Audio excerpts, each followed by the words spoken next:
Shalom. Welcome to the Jewish View. My name is Rabbi Nachman Simon with the Chabados of Damar, together with my co-host Mark Ronich of Statewide News Service and jbiztechvalley.com. Well, Rabbi, I always like to bring in Jewish business owners into the program and have them as our guest, and I always like the arts also. So our favorite guest here today is Howard Glassman, who's not only a Jewish business owner, but he's also runs a bar where a lot of people play a lot of music. It's called the Low Beat. The Low Beat. And he used to run Valentine's, which was on New Scotland Avenue near Madison. Right. But he changed the name, rebranded, and he's now on Quail and Central. Central, yeah, and right Quail. next to Paulie's Hotel, which Right. is right on Quail. Yeah, And so you're killing two birds with one stone today. So to speak. There you go. There But you go. and across from WAMC. Right across the street. Right. Absolutely. Now you used to manage the Linda. I did for 6 years. Yeah. What happened?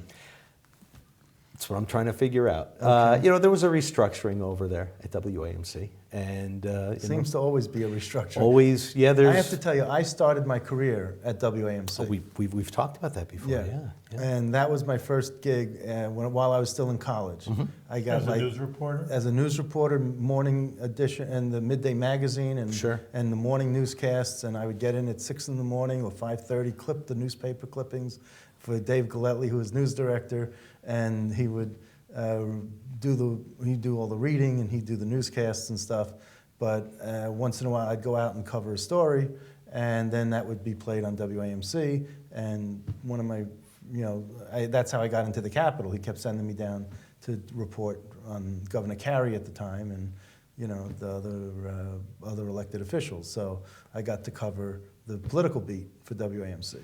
And then all of a sudden, they did a restructuring. They were on Madison Avenue at the time. Right. And a big mansion.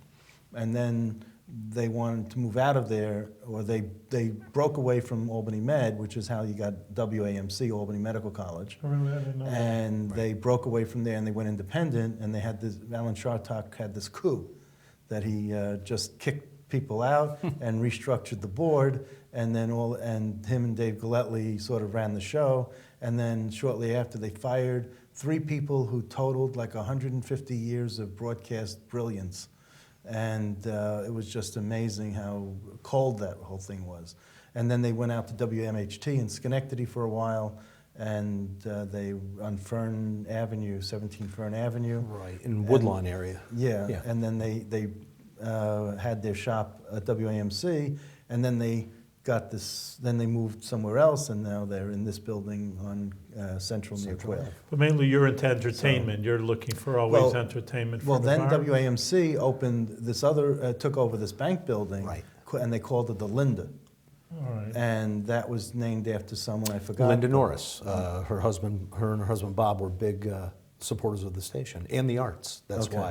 why. And Bob made a donation, and they called it the Linda Norris Auditorium, shortened To the Linda. Yeah. And you were the general manager. I was a general manager. Yeah. Were you the first general manager? No, I was probably 5 or 6 down the line. Okay. But I lasted the longest. You lasted the longest. 6 years I did. So that's what I mean by there was always a restructuring. Always, Even in the late 70s all the way through, it seems like Dr. Chartock just doesn't have a very, he doesn't like stability and have, he likes to change up. And that's in radio, that happens a lot. I mean, it's no fault to anyone, but that's But just if you the think nature of about over business. the years, the talent that has gone through that it's station, amazing. the awards that have been won because of it, Right. it's just amazing. But Truly Dr. amazing. Chartock takes all the credit, even though it was someone else's work. It's his He name takes- on the that's on the, right. on the byline on the top there, sure. So you went from the radio business into Well, I entertainment. went to school actually for radio, so it all kind of came full circle as well, because I did, I read the underwriting credits, and I hosted a program called Live at the Linda, which we took the recordings of the shows there, edited them, and then played them back on Wednesday nights. And I hosted that show, and I was on the round table on Thursdays talking about what was coming up, and every now and then I'd pop up on the air. They put my radio experience to use a little bit. Well, you have a great voice for radio. Well, thank you. I mean, yeah, for Thank you. broadcasting, I should say. Thank So you. You do. Yeah. Because you I, just don't have a face for radio. You have Definitely TV don't also. have. I was never interested in television. Okay. If you want to black this out right now, that'd be fine. No, we're not, I actually, not going to do that. I actually have a show right now on WEXT, 97.7 FM on Saturday nights. Which is a Vermont station. No, it's here? WMHT. It's part of WMHT. Oh, okay. It's I thought it used to. Okay. nope. That's where I was long. That's my first radio job. Oh, okay. Second radio job. You know what I'm talking. Okay. Yes, I do. So I do that once a week and 10 to midnight on Saturdays. Wow. Pre-recorded. So I would hope so. yeah, I don't. I'm usually in bed before then. Well, Saturday is a big night. If I'm over at the bar, yes. If At the I'm bar. home, I'm usually Let's talk up. about the bar business where you are presently. What made you go into the bar business from radio? I mean, entertainment here, entertainment there, yeah. so you could see a similarity. But Necessity. isn't it? They always say it's a tough business. That's what everybody. It's well next to tells radio. me. It's one of the worst businesses I've ever been involved with. Yeah, yeah, absolutely. Just the cutthroat business of it all. Because just for entertainment or just trying to get customers. In everything. It's just 24/7. It's just tough between getting customers in, getting entertainment in, complying with all the rules and regulations that not only the city but the state, county have put out there. Yeah, I don't know what the turnover. I'm not a businessman. I'm a rabbi, but it just seems to me that the restaurant, you see a restaurant open up, Right. within a half a year, it's another. You could just watch like every half a year, some spots, some locations. Yeah. That's tough. You put money and renovate it, and There's I don't there's know a what number. the turnover You is. can go online and find out what the number is of new restaurants that fail. It's the percentage. It's up there. It's I'm it's it's, sure. it's up there. It's north of 60%. It's- Really? it must All be. that? Yeah. It must be. Yeah, it's a tough business. So, how did you succeed with Valentine's? Because was that the first bar and the only No, bar that you ran? to kind of get back Okay. to the beginning, I did radio for a while, Right. and I developed a little bit of a following, made some friendships, quit radio around here, moved out to California to do it, came back, and couldn't find a job, couldn't find anything. I mean, this was back in the late 80s, early 90s, very late 80s, early 90s, and a friend of mine from radio, he was a bartender, listener, said, "Hey, I'm buying Bogies on Ontario and Madison, Right. and you're going to book it. You're going to manage it and book it." And I'm like, I've been in bars for the last I don't know how many years. I have no idea how to book bands or how to manage a bar. And he's like, "Oh, you did radio. You know all the bands. Just get NRBQ and we'll be fine." I'm like, I can do that.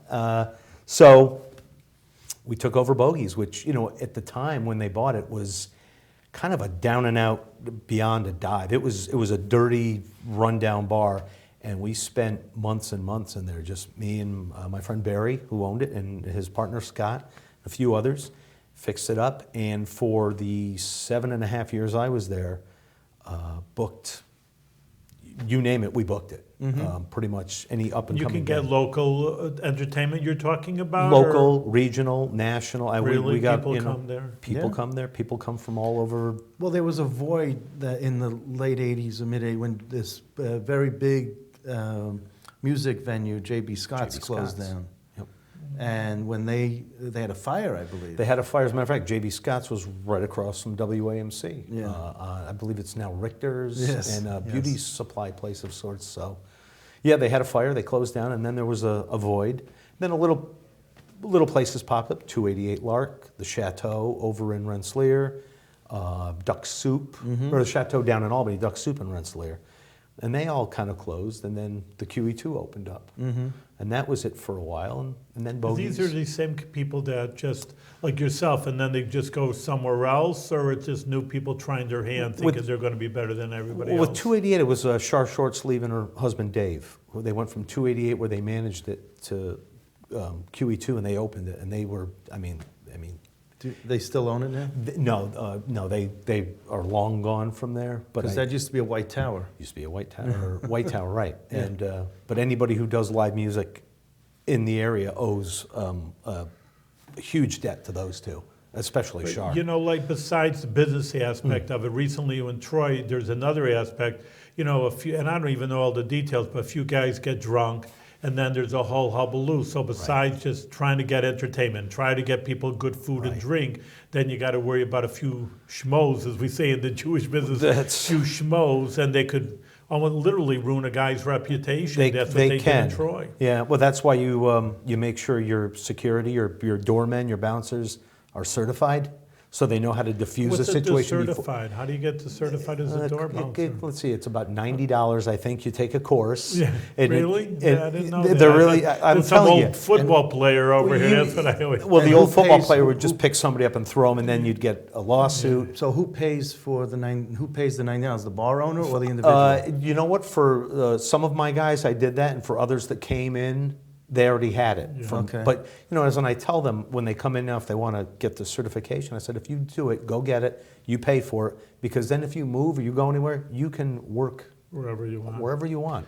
Because they just know how to handle difficult situations. That's what they're being taught. Exactly. You don't grab somebody in the bar. You don't hit somebody in the bar. You don't ever hit someone. You get them out of the bar, and then you call the police, or you just hope they go on their way. But you don't provoke them. You do everything you can not to start But a you have to brawl. watch someone over drinking. Hey, you see that guy's got 5 drinks for me. You want to sell him another drink. Hey, give me another one. Hey, pal, you got enough. That's over the here. bartender too, and Yeah. they'll make eye contact and they'll say, "This guy, Yeah, get him he's out." of here. If there was a solid piece of wood, which I'm Yeah. not, we're pretty good that way. We don't. We got a reputation early on as we don't put up with that stuff. So if you want to come in and start trouble, So you're- was that Bogies that? or well, was no, that was Valentine's. Valentine's. Valentine's. yeah. that Because you don't- Valentine's, I bought the business. Because I'll tell you that there was it was a reputation, at least in my circles, and maybe there were other circles that said differently, that Valentine's was a towny bar, and it was very it didn't feel safe. Really, And- might have been the area, the neighborhood. How did you now? I think that you're akin somewhat with the Valentine situation to Cocapelli's in Troy. Now, when you saw what happened in January at Cocapelli's, Right. did you shake your head? Did you say, "Oh, they could have done this differently"? What was your reaction to the reaction was Cocapelli's? what really happened. I don't know if anybody knows what really happened. The owners and the patrons blame it on the police blame it on the owners, the patrons blame it on Everybody's blaming everything. everybody's Three blaming, Stooges and there on this was one. videotape, but I don't think there was audio to it. So we never had that kind of situation for live music there. You can And you don't diffuse serve it. food. At Valentine's, we didn't. We have the pizzeria was next door. There was always a pizzeria, so Right. we had a menu if you want something. But at the Lobby, we have a kitchen. We serve food. Okay. Yep. Now, is that helpful in terms of because food absorbs the alcohol? Well, we only do lunch right now. We're trying to build up the lunch business so we can open at night. I don't know if the food absorbs the alcohol. I mean, if you have, if somebody has 10 beers and And a 10 pizza. and a pizza. Is it going to be helpful? It's like the Who- old who's wives' your tale of black patronage? coffee. You Yeah. drink black coffee, you sober up. That doesn't work. Okay. Your patronage, because you're on Central Avenue, is mainly college students? No, everybody thinks that, wait Yeah. till the college kids come back. Well, most of the college kids are 18, 19, Yeah, 20. For our shows, we do 18 and up, and we're pretty strict with the notifications on the fingers, on the hands. That But they're under most of our, 21. right, but I've noticed, and this is going back to the Bogie's days, it started there, the college kids aren't really into the live music that we present. So what's the different kind of music you're saying? They're more or into what? dance music, where there's a Really? DJ up on stage playing the dance, at least around in this area. There's a small group of college students from RPI, SUNY, St. Rose, Union, that'll go out and see live music. But for the most part, you put a DJ up there with a laptop, you'll do thousands of kids. And, if I did a show this past Sunday night, which was co-sponsored by WCDB, we had 23 people paid to see this show, which isn't good, no, Yeah. no. So What's your capacity once you're saying that? 75 to 100. Yep. On any given night, or it's mainly hopefully Friday night during services, the Jewish kids. but in any case, Right. Friday night, Saturday night Right. is your big nights. I mean, Depends on the band. Really? You we've can had get into weekday we've had also? shows on Sundays, Mondays, Tuesdays, where depending on who the artist is, We'll get 75, 100 people out. Really? That's Yeah. very good. Yeah. And So- there's an entrance fee. You know, I'm sorry, I'm Yeah, a little no, naive. no, I it's- don't go to It's, bars. right. You Cover- know. cover charge. It's a cover charge or a ticket fee, depending on who the act is. Like we sell pre-sale tickets for national acts. Because they're going to really attract. We hope. We hope. So yeah, Is there a website? What's the low beat? it's thelowbeat.com. Okay. Yep. Simple, straight to the point. We have a Facebook You page don't- as well. Once you come in, you don't have to drink or Have you're to. gonna No, there's demand- nobody. I mean, we hope if you're coming in with a group, we hope that there's a designated driver. I mean, short term, there are bars that last this long because they try to pry you with the alcohol, sell, and once you get out the door, they don't care, but they should. I've been doing this for now 20-something years. There's a long term, for your peace of mind. Yeah, right. Whereas the doormen are taught to, know who should come in and who shouldn't. The bartenders as well know when to cut somebody off. They have to know when to cut somebody off. You can't just keep serving them, if they've had enough. What advice would you have for a bar like Cocapelli's or for what's going on in 4th Street in Troy? What advice would you have for them? I mean, just as a success, as someone who's Yeah. done this successfully. I guess it would all be know your crowd or what you want to attract. I don't know what kind of crowd they were attracting, but I know there's problems down in that area. So I don't know if it's a rave crowd, if it's a heavy metal crowd, it might not even be a music crowd. It could Well, just there's be. the Ruck, which is RPI students, Okay. because the owner is the rugby coach Oh, at RPI. Okay, all right. And then you have the other, another bar that gets really, I'll say, an all-white crowd. Which one is this? There's another bar that's My experience Second. in in Second. Broadway. My experience in Troy is the Ale House, Right. which is where I go. So- Sometimes. And then Cocapelli's, up until January, was attracting a black crowd. Okay. Yeah, And then there was October of 2013, there was a U-Albany homecoming party at a bar 2 blocks down in Troy. in Troy. And they came and they maxed out that bar, so these 400 students or whatever came down the block to Cocapelli's. They allowed 80 of them in, so Yeah. you still had 300 students out on the street, and they got raucous, but it was in front of Cocapelli's, but again, Cocapelli's got the blame because it wasn't even their fault, but it was in the news. It was Sure. in front of Cocapelli's. Sure. How do you avoid getting that media attention, that negative media It's attention? negative, yeah. I mean, I don't know. That's completely out of my realm of expertise. As far as a bar owner, I'm a bar owner almost second to music venue. I like to think of myself as a music venue, live music venue.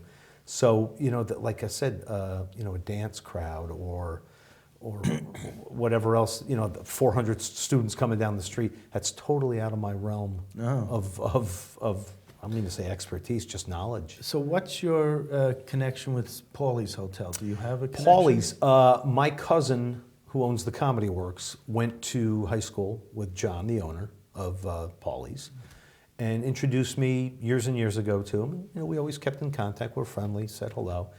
And when Albany Med was coming down and the word was coming down, I started looking for venues. And John's like, you got to come up here. You got to come up here. Buy a building, whatever.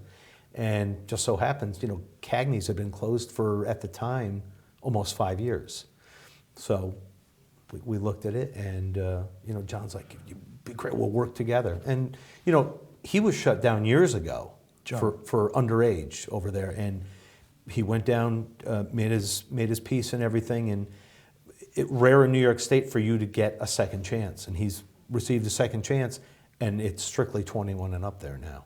And so we work together. We do shows where you pay one admission, you get in both doors. I mean, they're just literally, it's even in the dead of winter. Right. Which is when WCDB had their 36th WCDB, anniversary reunion, Right. And that's what we did. We went, and it worked out fine. And here when I left Valentine's, I was like, well, now I lose an upstairs and a downstairs going up and down, and it's kind of worked out well, And I like John, and we get along, and we're on the same page pretty much as far as business-wise goes. So So, Comedy Works, the guy who owns the Comedy Works, Right. Nicky. Yep. Nicky, yeah. Yep. Yeah, my cousin Celia's son. I'm sorry. My cousin Celia, that's her son. Oh. So he's my third cousin. Yeah. I know. Yeah. Yeah. I'm related to everyone in this area. I know Tom very well. Gershons, Yeah. that's my family's. Was my family's. Yeah. Because now it's not Jewish. Tony, Loria bought it, yeah. But that was my Okay. Uncle Irv, who's my Uncle Bob, yeah. So, Put myself through college there. So you have. So are you tying in with Comedy Works at all to try to team up? No, with Tommy them? does his own, he does comedy. That's what he does. Right. So, you know, and if I do comedy, which we do it once a month, open mic comedy, it's more like guerrilla theater almost. It's so far below the radar. It's, you know, it's not I even- remember when he first started, and I tried to work with him and help him Yeah. and all that, and it was phenomenal. Now, was that him or his father? His father. His father, Tom Sr. Yeah. Yeah.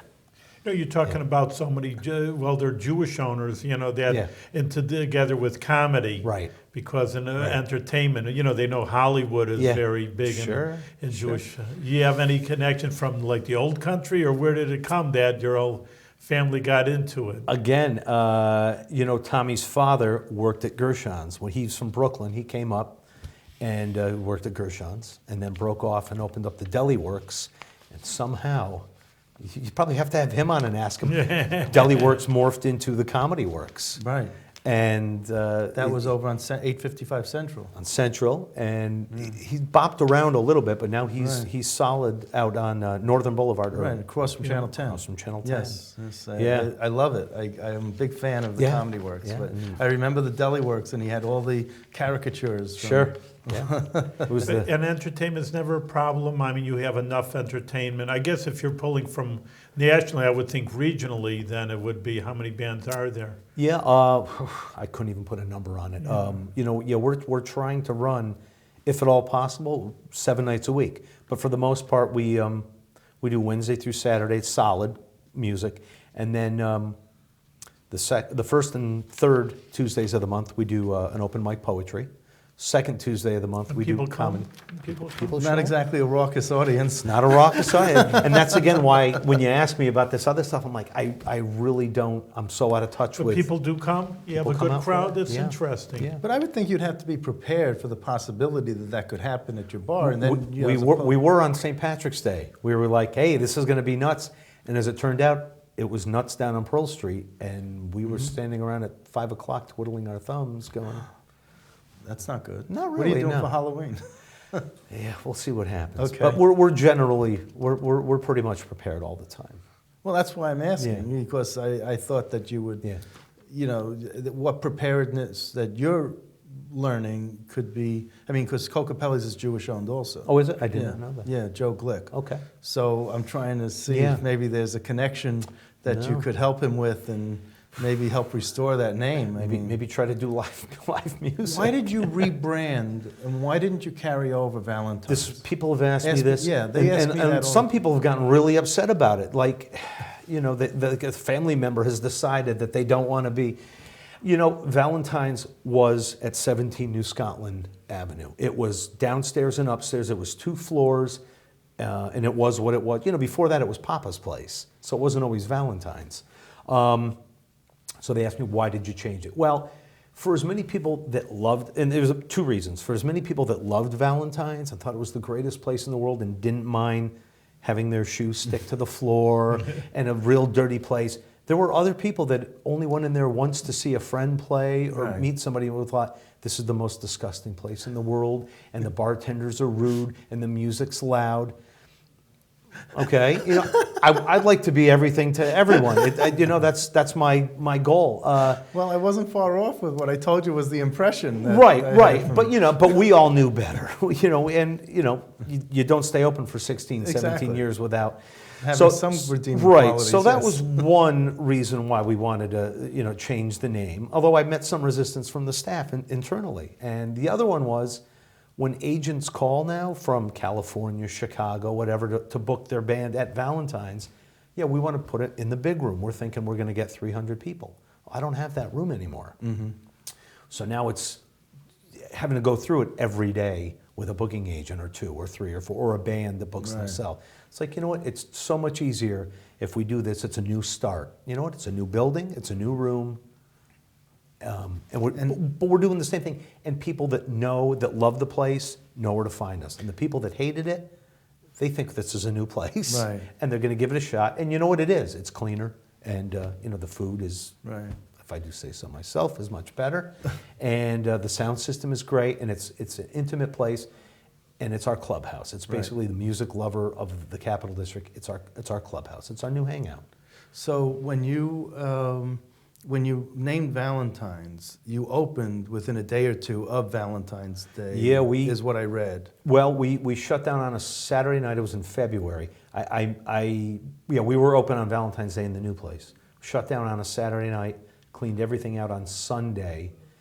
And don't forget, I had been over there since September, cleaning it up, fixing it up, getting everything moved in. So within 2 days, we were open on a Tuesday for a soft opening. And then Wednesday, our Grateful Dead cover band that I inherited at Valentine's, that's been playing for 20 plus years on Wednesday nights, came in, and we didn't miss a beat. No pun intended. No pun intended. But how did you come up with the low beat? That is a album title and a song title by my favorite band in the world. Which is? The Young Fresh Fellows The out of Young Seattle, Fresh. Washington. Okay. Yep. Are you getting them to play? Or? Last time they ever came out this way, they actually played Valentine's. They're all in their 50s or so now. Okay, they can afford the plane trip. Well, the singer can. He was in REM for 17 years or There so. you go. He can afford 5 plane tickets. They only play in Seattle and Portland, pretty much. And you don't have any pull to get them? He stopped in a couple weeks ago because he was playing in another band. He stopped in to see it, and he took a picture of it and sent it back to the guys. And they're like, "We have to play here now."